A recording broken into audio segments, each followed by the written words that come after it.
Mesdames, Mesdemoiselles, Messieurs, bonjour. La campagne pour le deuxième tour de l'élection présidentielle se poursuit. Hier, chacun des candidats a cependant pris quelques heures de repos. M. Mitterrand était chez un ami, M. de Gaussouvre, dans l'Allier. M. Giscard d'Estaing a assisté à la finale du championnat de France de rugby. Ensuite, il s'est rendu à Montceau-les-Mines, où il a développé en réunion publique son programme social en faveur des travailleurs, au cas où il serait élu. Voici le reportage de nos envoyés spéciaux. La tribune du chapiteau où s'est déroulé hier soir à Montceau-les-Mines le meeting de Valéry Giscard d'Estaing était pour le candidat à la présidence de la République la préfiguration de sa majorité nouvelle. Un ministre, M. Leca, un ancien ministre, M. Poujat, tous deux UDR, un républicain indépendant, ancien ministre lui aussi, M. Malot, et Michel Durafour, le président du groupe réformateur à l'Assemblée. Valéry Giscard d'Estaing avait choisi Montceau-les-Mines pour y développer, devant un public nombreux et enthousiaste, son plan social. Pour le ministre des Finances, l'ouverture sociale se fera dans la foulée de l'ouverture politique. Pour cela, estime Giscard d'Estaing, il faut répondre aux 5 aspirations essentielles des travailleurs français. Le besoin de justice, le besoin de considération, peut-être plus important que tout, le besoin de sécurité, le besoin de liberté et le besoin de participation.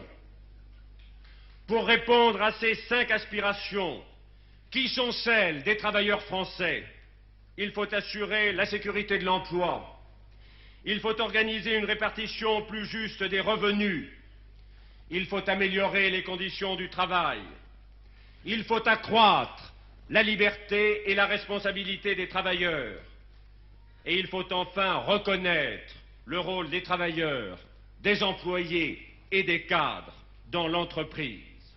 Et pour Valéry Giscard d'Estaing, la réalisation de ces objectifs passe par la préservation de l'emploi. Il rappelle que responsable de l'économie depuis 1969, 1 800 000 emplois ont été créés en 5 ans, soit autant que durant les 70 années précédentes.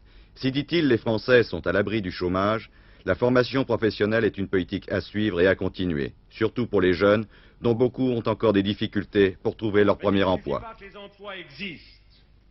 Il faut encore qu'ils soient proposés aux travailleurs et que ceux-ci aient reçu la formation nécessaire pour les occuper.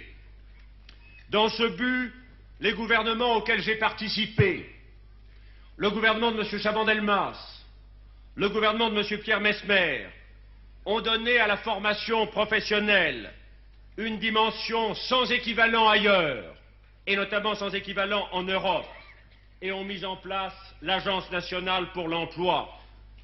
Cette politique sera développée et ses moyens renforcés.